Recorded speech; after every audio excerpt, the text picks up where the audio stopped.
எப்படி இருக்கு பார்த்தீங்களா? கண்டிப்பாக இதே மாதிரி நீங்களும் பாருங்கள், அடி பிடிக்காமல் பார்த்துக்கோங்க.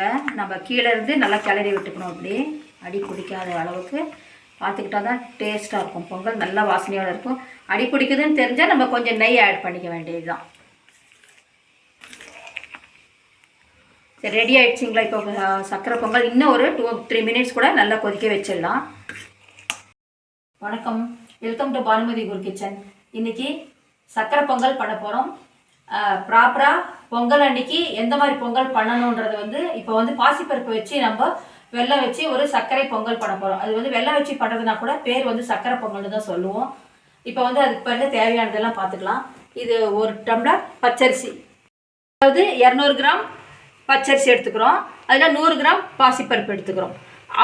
அரை மடங்கு எடுத்துக்கிட்டிங்கன்னா கரெக்டாக இருக்கும். இது நம்ம பாசிப்பருப்பை ஃபஸ்ட்டு வறுத்துக்கலாம். இது வறுத்துக்கும் போது இது கொஞ்சம் நல்லா சிவப்பாக வறுத்துக்கலாம், பச்சை வாசனை போக. இதுக்கு பாருங்கள், இது தேவையானது கொஞ்சம் நெய் நிறைய எடுத்துக்கணும். முந்திரி, பாதாம் ஆப்ஷனல், நம்ம விருப்பம் போட்டுக்கலாம். கொஞ்சம் கிரேப்ஸ், கொஞ்சம் சீட்ஸ், இந்த மாதிரி வெள்ளரி விதையெல்லாம் கொஞ்சம் எடுத்துக்கலாம். இது ரொம்ப நல்லாயிருக்கும். இது ட்ரெடிஷ்னல். இது பொதுவாக யாரும் செய்கிறதில்ல. இது நம்ம வேரிச்சு பழத்தை இந்த மாதிரி நீளமாக கட் பண்ணி லாஸ்ட்டில் போட்டால் ரொம்ப சூப்பராக இருக்கும். இந்த மாதிரி வெல்லம் எடுத்துக்கணும். உருண்டை வெல்லம் தான் எடுத்துக்கணும் பொங்கலுக்கு.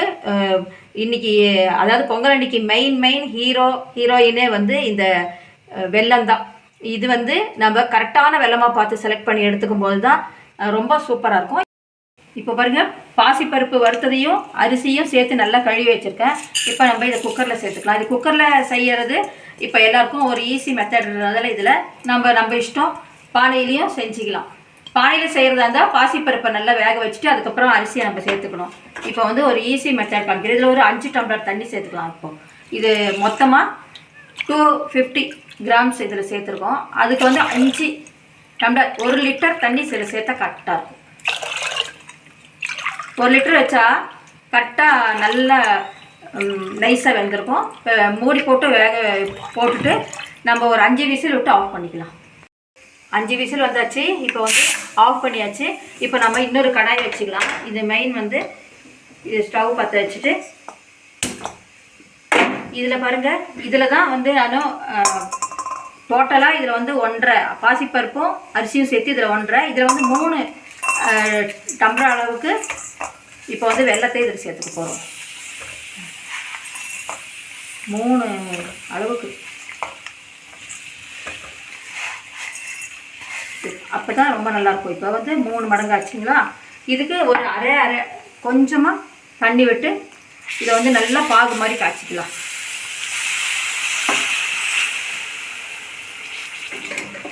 இது நல்லா கொதிச்சு நல்லா கொதிக்கணும். இது அந்த அளவுக்கு பாகு வர்ற அளவுக்கு நல்லா கொதிக்கணும். அப்போ தான் பொங்கல் நல்லா டேஸ்ட்டாக இருக்கும். இது நல்லா கொதிக்கட்டும். இது வெல்லம் நல்லா கொதிச்சாச்சு. இப்போ நம்ம குக்கர் ஸ்டீம் அடங்கியாச்சு. எடுத்துட்டு சூப்பராக வெந்திருக்கு பார்த்தீங்களா? இப்போ நம்ம இதை நல்லா இதுலேயே கொஞ்சம் சூடாக இருக்கும்போதே நல்லா மசிச்சு விட்டுக்கலாம். நல்லா கரெக்டான ஒரு பதத்தில் நல்லா வெந்திருக்கு. இந்த மாதிரி நல்லா வேகணும். வெந்தப்புறம் நம்ம இப்போ சூடாக இருக்கும்போது நல்லா மசிச்சிட்டோம்னா அந்த இதே தெரியாது. குழான்னு நல்லா சேர்ந்துடும். பாசிப்பருப்பும் இதுவும் நல்லா சேர்ந்ததுக்கப்புறமா நம்ம இதை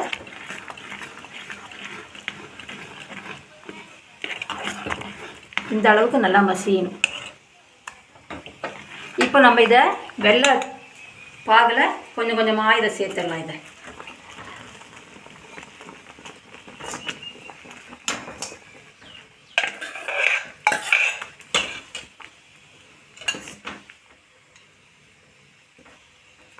இப்படி இருக்கணும். இந்த அளவுக்கு நம்ம வெல்லம் சேர்த்து செய்யும்போது தான் பொங்கல் ஸ்பெஷல்னாவே நல்ல தித்திப்பாக இருக்கும் அந்த பொங்கல். இப்போ இது ரெண்டையும் சேர்த்து நல்லா ஒரு 10 மினிட்ஸ் நம்ம கொதிக்க விட்டால் கூட தப்பில்லை.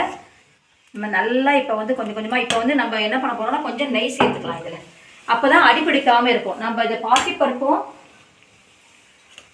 சேர்ந்துருக்கிறதுனால வெல்லமும் சேர்ந்துருக்கிறதுனால அடிப்பிடிக்க சான்ஸ் இருக்குது. நம்ம அப்பப்போ நல்லா நீட்டாக கிளறி பார்த்துக்கணும். ஏன்னா அந்த அடிப்பிடிக்கிற வாசனை வராத அளவுக்கு இருக்கணும்னாக்க நம்ம வந்து இதில் வந்து இப்போ கொஞ்சம் நல்லா நெய் சேர்த்துக்கலாம்.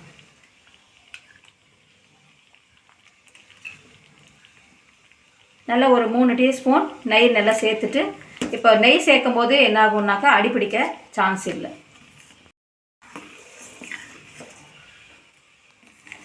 இப்போ ஒரு 5 to 10 மினிட்ஸ் வந்து நம்ம இதை நல்லா கொதிக்க வச்சிடலாம். இது கொதிக்கட்டும். அதுக்குள்ளே நம்ம வந்து இது தாளிக்கிறதுக்கு தேவையானதெல்லாம் தாளிக்கலாம். இதில் அது நல்லா கொதிக்கட்டும். இப்போ நம்ம இதுக்கு தேவையான அளவுக்கு நெய் நல்லா விட்டுக்கலாம். நம்ம இப்போ முந்திரி, திராட்சை, கொஞ்சம் பாதாம் எல்லாத்தையும் 1 by 1 இதில் வந்து நம்ம சேர்க்க போகிறோம். முக்கியமானது ஒன்று சொல்லணும். கொப்பரையை இந்த மாதிரி நம்ம துருவி வச்சுக்கணும். பாருங்கள், கொப்பரை இந்த மாதிரி துருவி வச்சுட்டு அதை இதில் சேர்க்கும் போது இன்னும் ரொம்ப டேஸ்ட்டாக இருக்கும். இப்போ நம்ம முந்திரி சேர்த்துக்கலாம். ஃபஸ்ட்டு திராட்சை சேர்த்துக்கலாம். எல்லாம் 1 by 1 இதை சேர்த்துடலாம். இதை இப்போ கொஞ்சம் பாதாம் சேர்த்துக்கலாம்.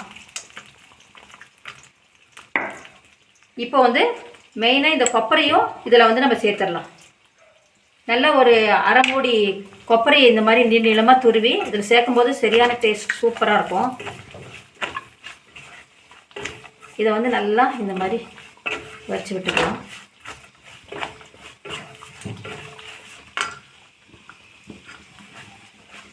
நல்லா ரெட் ஆகிற அளவுக்கு நல்லா வறுத்துட்டு நல்லா கமகமகமான நல்லா வாசனை அந்த கொப்பரை தேங்காயும் சேர்ந்து, இது வந்து கொப்பரை தேங்காய் தான் சேர்க்கணும். சேர்த்தா ரொம்ப நல்லாயிருக்கும்.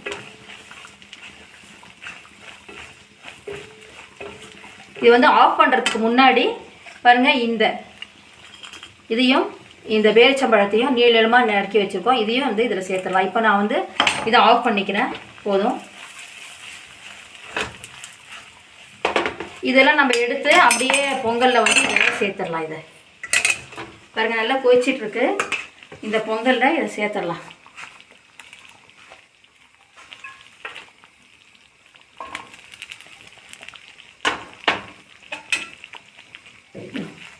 எப்படி இருக்குது பார்த்தீங்களா?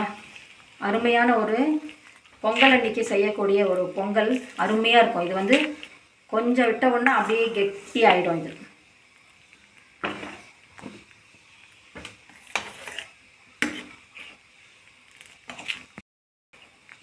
எப்படி இருக்குது பார்த்தீங்களா? கண்டிப்பாக இதே மாதிரி நீங்களும் பாருங்கள், அடி பிடிக்காமல் பார்த்துக்கோங்க. நம்ம கீழே இருந்து நல்லா கிளறி விட்டுக்கணும். அப்படி அடி பிடிக்காத அளவுக்கு பார்த்துக்கிட்டா தான் டேஸ்ட்டாக இருக்கும். பொங்கல் நல்லா வாசனையோடு இருக்கும். அடி பிடிக்குதுன்னு தெரிஞ்சால் நம்ம கொஞ்சம் நெய் ஆட் பண்ணிக்க வேண்டியது தான்.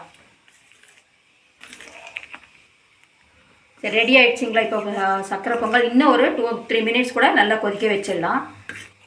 கண்டிப்பாக இதே மாதிரி நீங்களும் செஞ்சு பார்த்துட்டு எனக்கு ஒரு லைக் பண்ணுங்கள், சப்ஸ்கிரைப் பண்ணுங்கள். பெல் பட்டன் ப்ரெஸ் பண்ண தான் ஆல்ட்ரு ஆப்ஷன் வரும். கண்டிப்பாக ஆல்ட்ரு ஆப்ஷனை ப்ரெஸ் பண்ணுங்கள். நான் போடக்கூடிய வீடியோக்கள் நோட்டிஃபிகேஷனில் வரும்.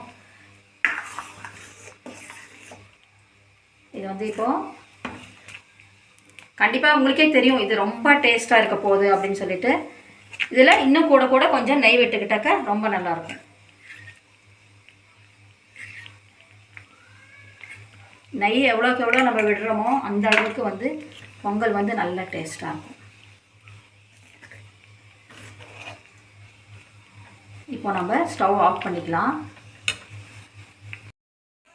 இப்போ நம்ம லாஸ்ட்டில் ஆஃப் பண்ண அப்புறம் கூட நம்ம ஏலக்காய் பொடி அதில் சேர்த்துக்கலாம். நல்ல வாசனையாக இருக்கும்.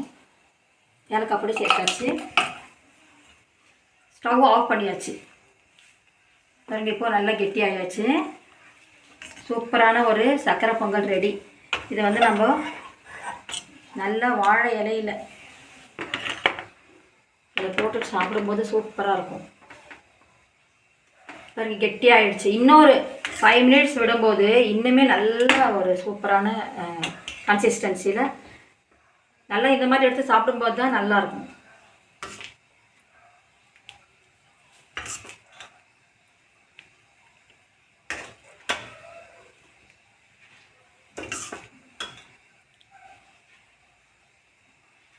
இதுக்கு கொஞ்சம் முந்திரியில் ஆட் பண்ணிவிட்டு இப்போ வந்து நம்ம கொஞ்சம் இதுக்கு இந்த மாதிரி சீட்ஸ் எல்லாம் சேர்த்துட்டிங்கன்னா இன்னும் சூப்பராக இருக்கும் சாப்பிட்றதுக்கு. இன்னும் கொஞ்சம் இப்போது மேலே வந்து நெய் விட்டுக்கலாம். இது கண்டிப்பாக நீங்கள் செஞ்சு சாப்பிட்டுட்டு ரசித்து சாப்பிட்டு பாருங்கள். கண்டிப்பாக எல்லாருமே வந்து இதை வந்து விரும்பி தான் சாப்பிடுவாங்க. இதே மாதிரி நீங்களும் செஞ்சு சாப்பிட்டுட்டு லைக் பண்ணுங்கள், ஃப்ரெண்ட்ஸுக்கெல்லாம் ஷேர் பண்ணி விடுங்க. கண்டிப்பாக பொங்கல் அன்றைக்கி இந்த மாதிரி ப்ரிப்பரேஷன், இந்த மெஷர்மெண்ட்டில், இந்த அளவுகளில் நீங்கள் செஞ்சு சாப்பிட்டிங்கன்னா கண்டிப்பாக கரெக்டாக இருக்கும். தேங்க்ஸ் ஃபார் வாட்சிங்.